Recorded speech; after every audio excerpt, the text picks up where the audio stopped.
guys, welcome back to the channel. My name is Ryan. Today's video is going to be episode 6 in my UK chart history series.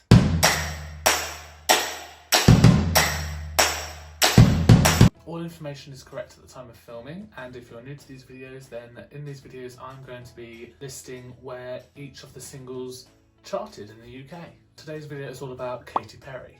She's got some bangers. Some of these songs are like top tier pop, in my opinion. Now, Katy Perry has 32 top 75 charting tracks, 28 top 40s, 15 top 10s, and 5 number 1s. And what I'm going to do is I'm going to go through each of those categories and I'm going to list each songs that fell into those categories. Before I get started, go ahead and click the subscribe button and the bell icon if you want to be notified when I upload new videos just like this. Please also smash the like button because it really helps get the video seen and I really appreciate it. In the description box below I will list the previous 1 to 5 episodes if you want to go see what artists I have told you about so far. I also have a second channel dedicated to my dance and choreography videos. If you want to go over there and support that channel, that would also be very much appreciated. Also, comment along while you watch the video. I really like replying to all the comments, and all the love that I've had on the previous videos is really overwhelming. I really like it, thank you. Okay, so we're starting off with the tracks that fell into the top 75 category. That's from 100 to 75, if that makes sense. First up we have Walking on Air, which landed at number 80 and spent 1 week in the chart. That song is top tier pop. Next up we have a song that Katy is featured on, Con Calma, which landed at number 66. Small Talk landed at number 43. Holly's in Hawaii landed at number 45. Never Worn White landed at number 97 and only spent 1 week in the chart. This information is correct at the time of this video, so it could change, we never know. And lastly, Smile came in at number 73. Now looking at these, are you shocked by any of this information? Do you think some of these songs should have charted higher? Now I think Walking on Air should have been a single. It wasn't, but apparently it was going to be. But then they changed it for Raw, I think it was. They changed it, I can't remember what song it was, but they changed Walking on Air as the lead single for something else. But I think Walking on Air should have been a single and would have done really well if it was. Okay, we're now moving on to the songs that made it into the top 40 up to the top 10. First up we have Waking Up in Vegas, which landed at number 19. And that was a single, and that surprised me because I thought that was at least top 5. But yeah, great song. 19 isn't a flop, so it's what we like to see. The One That Got Away landed at number 18, which again, another single which I was surprised at that landed in the top 20 and not the top 10. What can we do? Unconditionally landed at number 25. This is one of my favourite Katy Perry songs. I love this song so much. She came and performed this on the UK X Factor back in 2013, 2014. One of them. Back then the X Factor was really big over here. It was something that every family had on a Saturday night. So I'm surprised that the song only made it to 25 with all that promotion. Maybe people didn't relate to it, but I really liked it. Up next we have Birthday, which landed at number 22. This Is How We Do landed at number 33. That shocked me. I thought that was going to be higher. Rise came in at number 25. I don't know whether it's just my brain being silly, but I can't think of this song. I can't think of how this song goes. So I'm going to have to play that on Apple Music in a minute.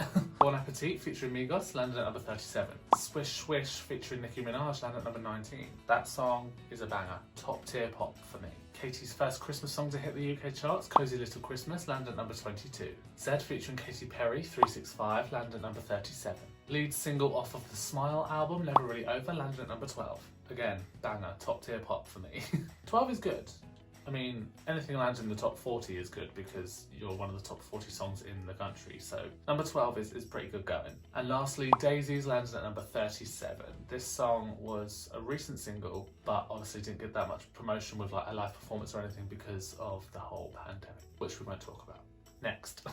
Now looking at these, do any of them shock you? Do you wish any of them charted higher? Are any of these your favourite songs? Let me know and I will get back to you in the comments. Okay, we are now moving on to the songs that made it into the top 10. Not her number 1 singles, just from 10 to 2. First up we have Hot and Cold, which landed at number 4 and spent 41 weeks in the chart. Wow. Insane. Next up we have Starstruck featuring 303, which landed at number 3. If We Ever Meet Again featuring Timbaland also landed at number 3. Got a lot of number 3s here.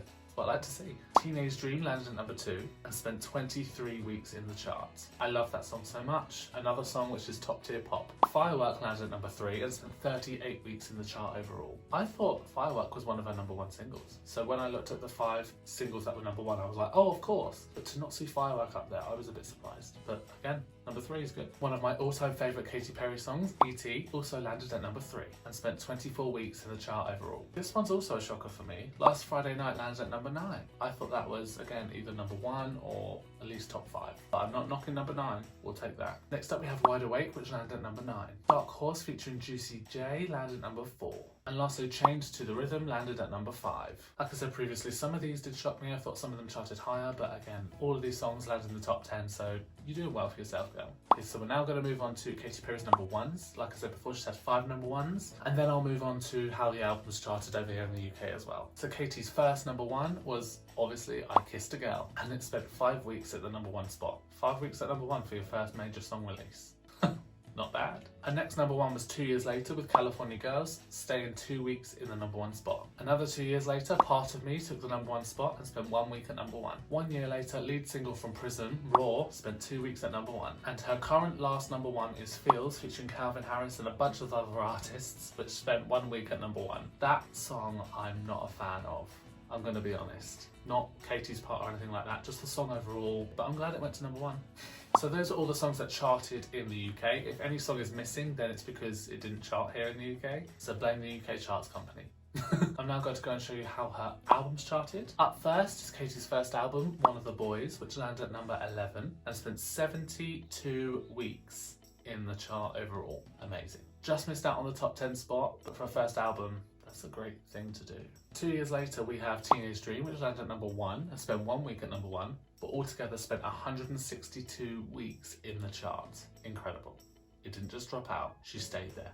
Prism was the next album release, which landed at number 1 and also spent 1 week at number 1, altogether spending 53 weeks in the charts. Witness landed at number 6 and spent 14 weeks in the charts. Didn't get as much love as it should have. And lastly, Smile came in at number 5 and spent 4 weeks in the chart. Now Smile is a relatively new album and 4 weeks in the chart doesn't sound like a lot, but it can pop back in when albums go on sale prices and stuff. They pop back in, and then that counts as an overall chart position of how many weeks it came in, so we'll see if that changes in the future. So this is how all of her albums charted. Let me know if any of them did better in your country. Let me know if you wish they did better over here, if you supported, if you went and bought these. I find these videos really interesting. I really like looking at chart positions and stuff. Not that numbers mean the world or anything like that. I just like to see how an artist is doing. So if you like this artist, if you like any of the artists I've done so far, or any artists that you actually do like, please do go out and support them on iTunes, Apple Music, Spotify, even watch their music videos on YouTube. Watching an ad on YouTube will give that video support. Just go and support them on social media and everything like that. Speaking of social media, I've linked my Instagram in the description box below if you want to go over and to follow me on that. So that's it for this video, gang. What did you think of Katy's chart positions here in the UK? Are they different to your country? Did you not agree with some? Well, you can't not agree because that's how they charted, but do you wish any of them charted any higher? Let me know in the comment section below. I will try and get back to you as quick as possible. Don't forget to subscribe, like the video, follow me on social media. All links to other channels and stuff are in the description box below, and I will see you on the next one.